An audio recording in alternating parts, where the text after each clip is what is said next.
Sobrang dami ngang nauusong DIY eyelashes ngayon at isa nga sa mga trendy ngayon is itong no glue needed na eyelashes. So ito yung no glue needed na eyelashes ng Color Love. Itatry ko ngayon gamitin at sobrang dali lang talaga nito. Perfect nga to lalo na sa mga lagi nagmamadali. Kaya let's go, try na natin.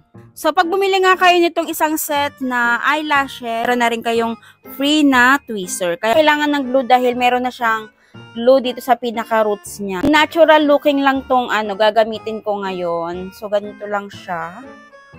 So, i-zoom natin para makita natin yung pagdikit nitong eyelashes. So, ito siya.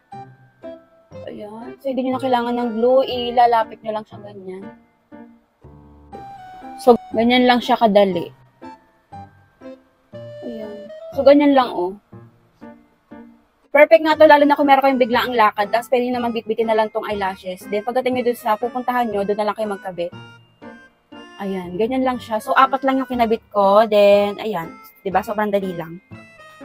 Natural looking lang tong kinabit kong eyelashes. So, ito na yung merong eyelashes, and ito yung wala. Diba? Very natural looking lang talaga yung peg niya. Then, ikabit na rin natin yung kabila. Pwede nyo pa siyang gamitin ulit kinabukasan.